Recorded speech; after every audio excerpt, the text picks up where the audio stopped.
चंद्रयान करीब 40,320 किलोमीटर प्रति घंटे की रफ्तार से आगे बढ़ रहा था और जिस ऑब्जेक्ट की तरफ ये आगे बढ़ रहा था वो भी एक जगह रुका नहीं बल्कि वो मूव कर रहा था, क्योंकि चांद लगातार पृथ्वी के चक्कर लगाता रहता है।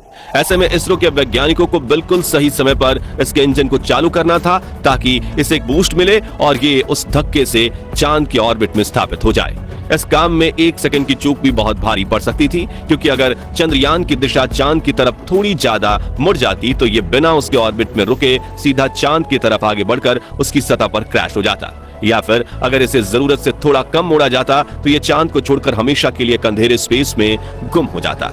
दोनों ही कंडीशंस में मिशन का फेल होना तय था, लेकिन हमारे वैज्ञानिकों ने बिल्कुल सही समय पर सही मात्रा में सही दिशा में इसके इंजन को चालू किया, जिससे ये चांद की कक्षा में सफलतापूर्वक प्रवेश कर गया। अब आप में से काफी लोगों के मन में ये सवाल आ रहा होगा कि लाखों किलोमीटर दूर होते हुए भी इसरो के वैज्ञानिकों को कैसे पता चला कि अभी इस समय चंद्रयान अंतरिक्ष में किस जगह पर है और उन्हें किस समय इसे कौन सी दिशा में मोड़ना है।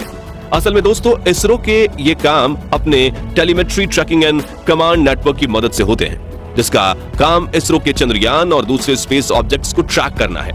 इसके लिए इसरो ने दुनिया भर में अलग अलग लोकेशंस पर अपने ये नेटवर्क फैलाए हैं, क्योंकि पृथ्वी अपनी धुरी पर लगातार घूम रही है और ऐसे में सिर्फ एक लोकेशन से चंद्रयान को ट्रैक कर पाना पॉसिबल नहीं है।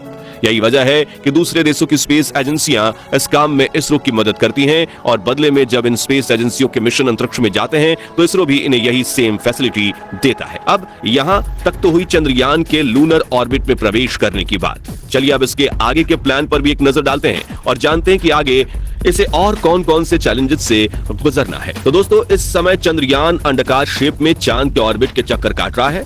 यह बिल्कुल वैसा ही है जैसा इसने पृथ्वी से निकलने के दौरान उसके चक्कर काटे थे, बस फर्क सिर्फ इतना है कि इस बार इसका ऑर्बिट बड़ा होने के बजाय छोटा होता चला जाएगा और समय समय पर रेट्रो बूस्टर्स की मदद से इसकी गति भी कम की जाएगी। हर एक पूरे होते हुए ऑर्बिट के साथ चंद्रयान को चांद के अगले ऑर्बिट में भेजा जाएगा और इसके लिए इसरो के वैज्ञानिक को हर बार इसके इंजन को चालू करके इसकी गति को एक बूस्ट देना होगा, ताकि चंद्रयान को जरूरत के हिसाब से सही दिशा में मोड़कर अगली कक्षा में भेजा जा सके।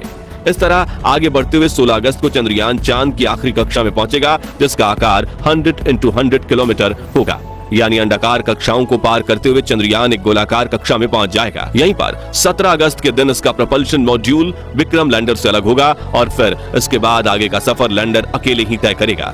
यहाँ नोट करने वाली बात यह है कि इसके आगे इसरो वैज्ञानिक इस पर कोई कंट्रोल नहीं करेंगे। लैंडिंग एग्जैक्टली किस पॉइंट पे करनी है, कोई बाधा आ जाए तो उससे कैसे निपटना है, ये सब कुछ विक्रम लैंडर का कंप्यूटर सिस्टम खुद तय करेगा। ऐसा इसलिए क्योंकि इतनी ज्यादा दूरी से हालातों को जज करके इसे रियल टाइम में कमांड देना पॉसिबल नहीं है। उस समय विक्रम लैंडर की रफ्तार 6000 किलोमीटर प्रति घंटा होगी, जिसे घटाकर 7 किलोमीटर प्रति घंटा तक लाना होगा, क्योंकि तभी हमारा लैंडर चांद की सतह पर सॉफ्ट लैंडिंग कर पाएगा। आपको बता दें कि हमारे चंद्रयान 2 का लैंडर इसी पॉइंट पर आकर क्रैश हुआ था, क्योंकि वो सही समय पर अपनी गति को कम नहीं कर पाया था। लेकिन इस बार अपनी गलतियों से सीखकर हमारे वैज्ञानिकों ने विक्रम लैंडर के कंप्यूटर सिस्टम को काफी एडवांस बनाया है और हमें उम्मीद है बस कुछ ही दिन के अंदर विक्रम लैंडर के पांव चांद की सतह को चूम रहे होंगे।